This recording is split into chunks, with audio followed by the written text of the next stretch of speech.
Pois bem, senhoras e senhores, eu chego aqui tomado por um misto de esperança e indignação. Esperança porque o STJ julgou o tema 1291 e indignação porque, apesar dos holofotes, a realidade do segurado continua atolada em restrições que a lei nunca previu. Então nós vamos organizar tudo isso com clareza. Eu sei que as pessoas estão ligando, estão querendo saber informações, tem gente com processo já em andamento, tem pessoal de sindicato querendo saber o que está acontecendo lá no STJ. Então vamos aqui com clareza, com técnica, sim, mas com uma voz humana também, porque do outro lado a gente, tem trabalhador exposto ao risco, tem autônomo respirando lá poeira, solvente, sujeito a ruído, radiação, e tem advogado ouvindo todo esse choro no escritório. Então minha fala aqui é para todo mundo. E o que está em jogo nesse tema, gente? É um tema muito importante. Foi julgado ontem, mas não saiu o acórdão ainda. Eu vou voltar aqui para falar sobre o acórdão. Meu nome é Thiago Gil, para quem não me conhece, sou advogado especialista em direito previdenciário, trabalho bastante com aposentadorias especiais. E vamos lá, vamos ao que está acontecendo no STJ nesse momento. Vamos lá, temos aqui que esse tema 1291 tratou sobre essa questão da aposentadoria especial, e uma nova mudança, sempre a gente tem aqui o prazer de trazer o que vem acontecendo. Vamos lá? Então temos aqui o que está em jogo no tema 1291. Em tese, o tema 1291 ele garante ao contribuinte individual a possibilidade de aposentadoria especial. Em tese, porque não se pode julgar improcedente só pelo fato de a pessoa ser contribuinte individual. Se for para negar, que seja por ausência de prova de exposição a agentes nocivos e ponto. Mas só porque a pessoa é autônoma, contribuinte individual, não se pode negar o seu direito.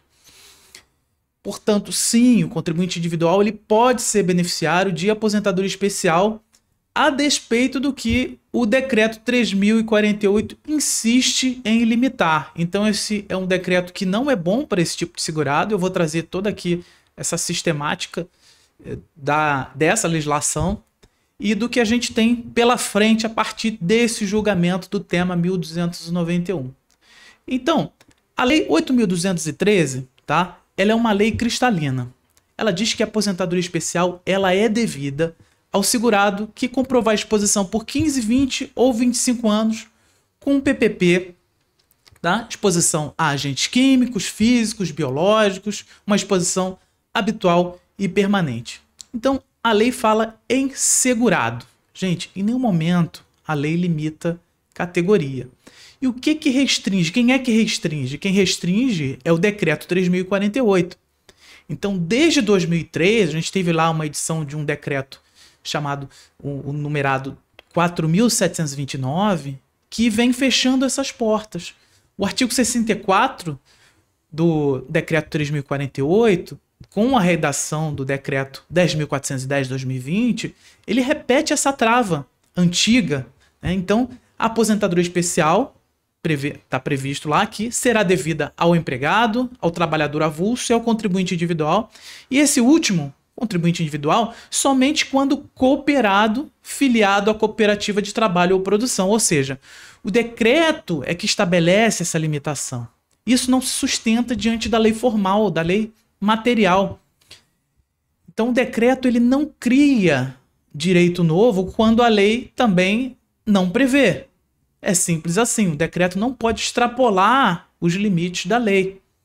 Então, como é que a gente classifica isso? Quem é que foi empurrado para fora aí dessa questão da aposentadoria especial? Então tá aqui o drama de todos esses segurados. São os profissionais da saúde, médicos, dentistas, mecânicos também, caminhoneiros, eletricistas, microempresários, empresários, também profissionais liberais. Tem profissional liberal, empresário também, que trabalha sujeito a agente nocivo. Um exemplo é o dono do posto de gasolina, por exemplo, que ele vai lá, está sujeito aos combustíveis, né? Muitas vezes ele faz tudo lá dentro do posto. Então, é muita gente que é afetado, tá, por essa legislação. Então, à luz do INSS, não haveria aposentadoria especial para esses contribuintes individuais não cooperados. é uma inovação infralegal restritiva que não nasceu da lei, nasceu do decreto. Ok? Então o STJ vem para tirar essas questões a limpo. Então a gente tem aqui uma linha do tempo, porque antigamente a gente tinha um enquadramento por categoria profissional, como eu sempre falo aqui no canal, até 28/4/95. Essa era a melhor época. Até 28/4/1995, vigorava esse enquadramento por categoria profissional, que bastava lá a pessoa estar com a profissão constando em 2 decretos e ter lá também a qualificação do agente nocivo nesses decretos. Então bastava a pessoa fazer a prova da profissão, não precisava fazer prova de fator de risco nenhum. Tá? Mesmo o contribuinte individual, temos aqui muitos médicos que entram em contato, se fosse médico naquele período, havia sim o reconhecimento por categoria profissional, profissionais da saúde em geral, todos esses profissionais estão previstos lá no decreto. Então era muito fácil, antigamente, muito simples. Tá? A legislação, desde essa época, desde 1995 até hoje, vem só complicando, trazendo uma série de problemas que eu vou especificar aqui nesse vídeo também, vou trazer para vocês o que vem acontecendo. Então, se no INSS se negava o direito, na Justiça Federal o reconhecimento era muito mais factível depois de 1995, em que foi exigido lá o formulário técnico para poder comprovar o fator de risco. Então multiplicaram-se as ações desde essa época. E durante muito tempo a jurisprudência vem caminhando bem, sim. Essa questão que aconteceu agora no STJ, esse julgamento desse tema 1291, é a consagração de tudo isso. Tá? Ainda bem, porque vamos aí por uma reviravolta nessa questão.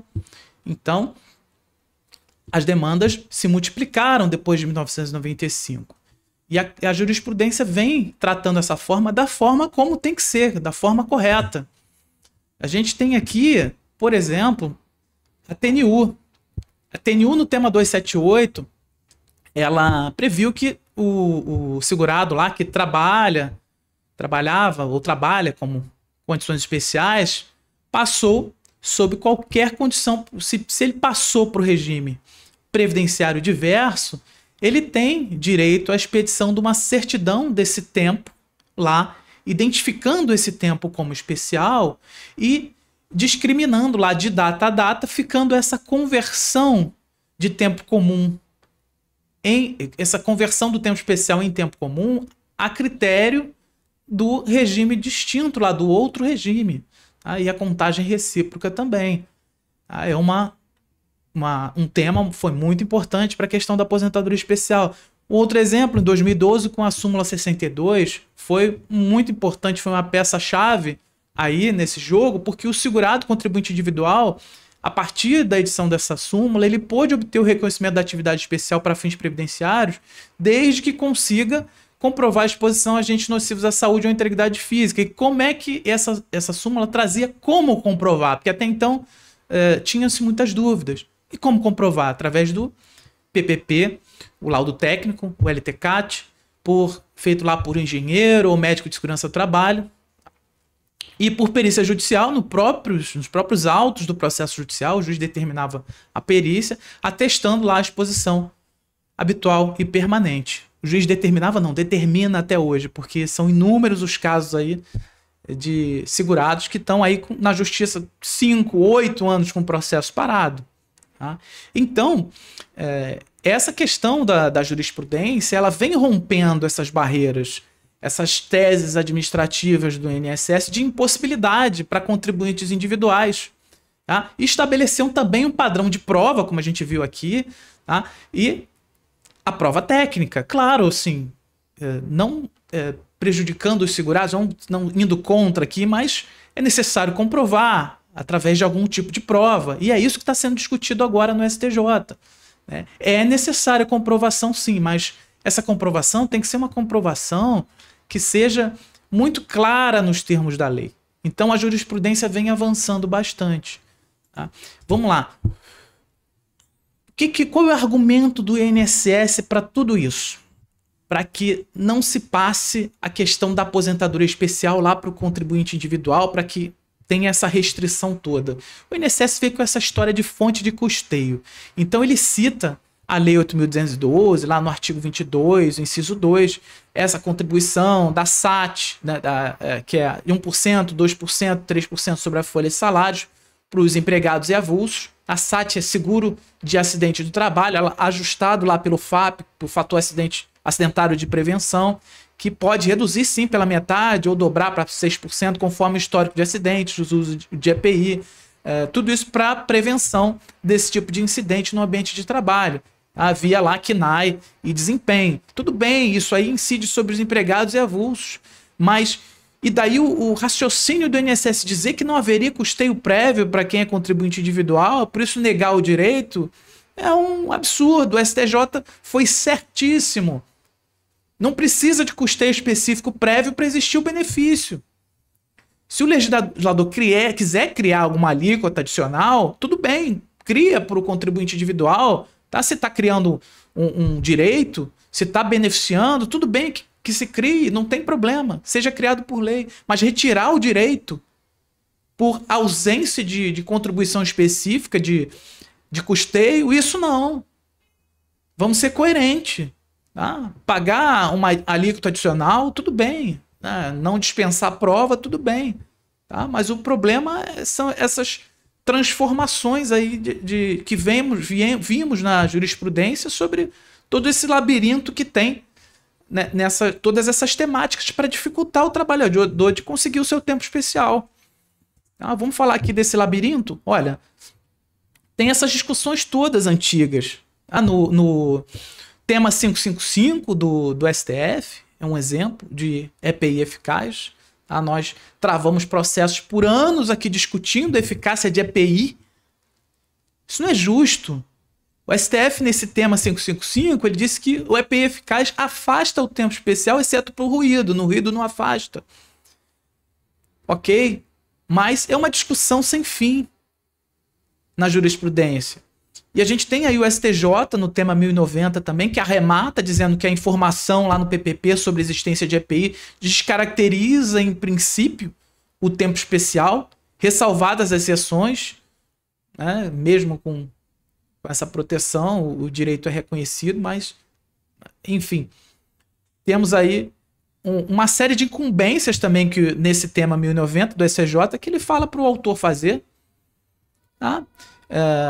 O autor tem que provar a inadequação do EPI ao risco, tem que provar a inexistência de irregularidade do certificado de conformidade do EPI.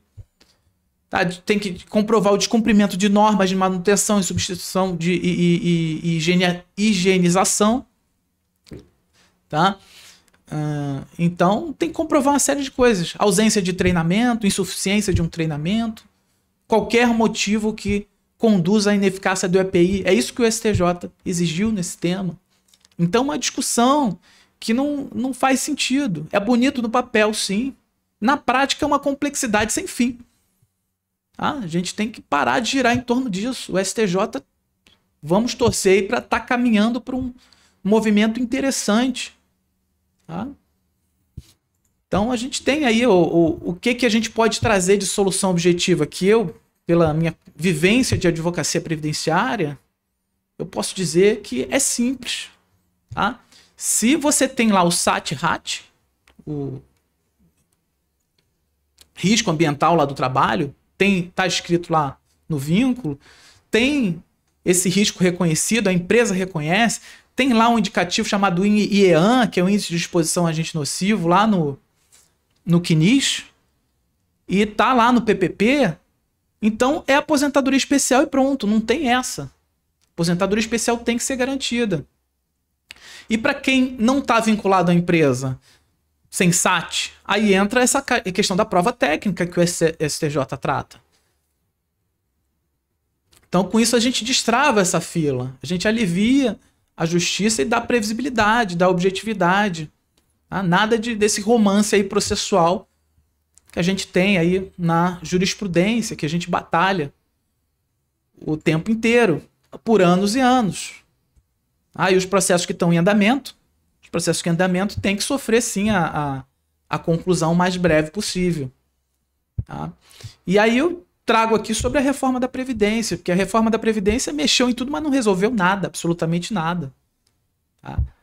A reforma só dificultou o acesso. Tá? Não houve interesse do Congresso Nacional em resolver essa parte da aposentadoria especial. Ok?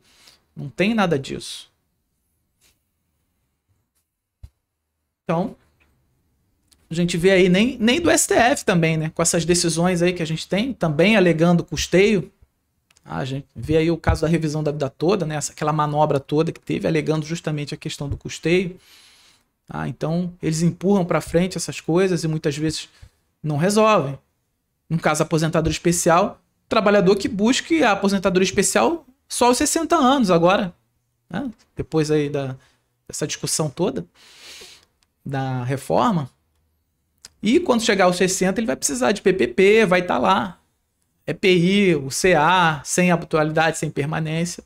E aí continuam os mesmos problemas. A reforma da Previdência não mudou nada, absolutamente nada. Tá?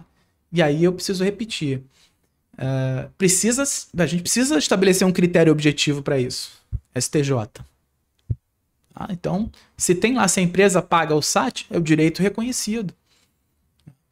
Agora, com essa questão toda que está sendo discutida agora, vamos ver o que o acórdão, né, vai ser publicado.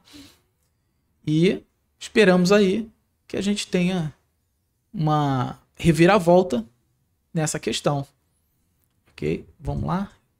A gente tem também toda essa questão aí da melhor época e a época de hoje. Então, antes de 95, tinha lá esses dois decretos, né? Os decretos da aposentadoria especial. E desde 1964 aqui, ó, que era previsto, até 1995, estava tudo bem. A gente tinha enquadramento por categoria profissional. Depois disso, só complicou. Depois de 1995, ou seja, de 30 anos para cá, só se complicaram as coisas. O INSS concedia administrativamente o benefício. A discussão era se a profissão estava no decreto ou não, nesse período de 64 a 95, tudo bem. Tá? Se era a profissão, estava no decreto, fazia jus lá o trabalhador ao período especial, aposentadoria especial. Se não fizesse, se não tivesse no decreto, o STJ permitia, a jurisprudência permitia uma analogia com as profissões, outros tipos de profissão. Era uma coisa bem aberta. Tá? O judiciário até hoje permite também, tá? Mas agora vocês vejam um absurdo. A maioria esmagadora das concessões de aposentadoria especial hoje é judicial. Digo que é 90%. A gente sabe aqui no escritório que as pessoas aparecem com a parte administrativa lá sem concessão. Muitas vezes se aposentam lá por tempo de contribuição ou por idade, enquanto estão esperando alguma resolução sobre aposentadoria especial na justiça. E aí tem essa questão. Tem que discutir toda essa parte de judicialização. Então o STJ vem aí caminhando para algo bom. Então, o retrato hoje é isso. A gente tem que colocar a OAB também aí para discutir todos esses critérios. Ok? Então vamos falar aqui da incapacidade institucional. É um custo, né? A exigência de prova é surreal. A jurisprudência ela corrige isso um pouco, mas aí vem o INSS, por exemplo, com uma instrução normativa lá inviabilizando o direito sem poder nada, né? Isso pode acontecer, tá? Desrespeitando a hierarquia das normas, tá? Mas a gente tem que firmar aí na legislação tudo que tem que estar firmado para questão de aposentadoria especial. Tá? Então a gente tem mais, o que a gente mais tem aí na questão de previdência são essas normas infralegais que não passam nem pelo crivo do legislativo, tá? Mas criam todos os deveres, não criam muitos direitos, mas criam mais deveres do que direitos e prejudicam a aposentadoria especial. Então a gente tem que ter mais responsabilidade e objetividade com essa lei. Tá? A realidade é essa. O trabalhador espera aí de 5 a 8 anos na justiça. Tá? Eu sei disso, tenho esse compromisso aí de trazer aqui as informações concretas para vocês. E essa é a minha luta. Eu não estou inventando aqui roda nenhuma, mas trazendo aí critérios legais objetivos. É a percepção que eu tenho há mais de 20 anos trabalhando na advocacia. E esse problema nunca foi resolvido. Então dói dizer isso porque o trabalhador ele espera tanto tempo na justiça, quando sai a sentença, aí ele muitas vezes nem... só tá a família lá para poder receber o dinheiro. Então, o caminho para tudo isso é legislativo. E essa interpretação do STJ ela tem que ser pautada numa mudança legislativa mais concreta. Criar um critério objetivo para a aposentadoria especial, como a gente já teve esse critério da categoria profissional lá antes de 1995.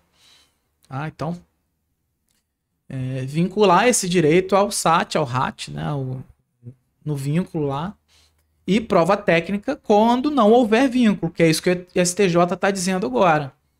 Tá?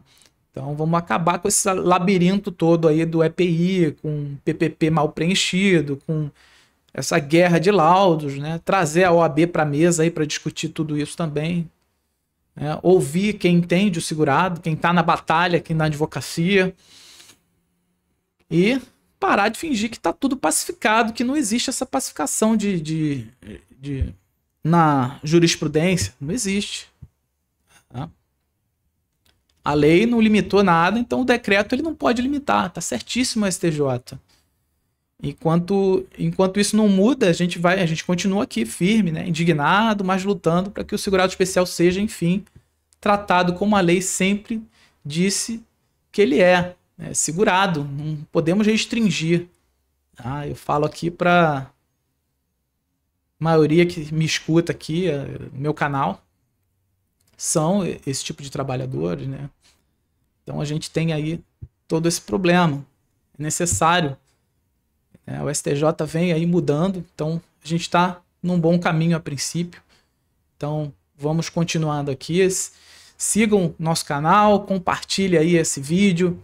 A gente vai sempre estar tratando desse tema super importante que foi deixado para trás aí e agora o entendimento está mudando agora, principalmente com essa jurisprudência do STJ aí, com esse tema 1291. Muito obrigado a todos.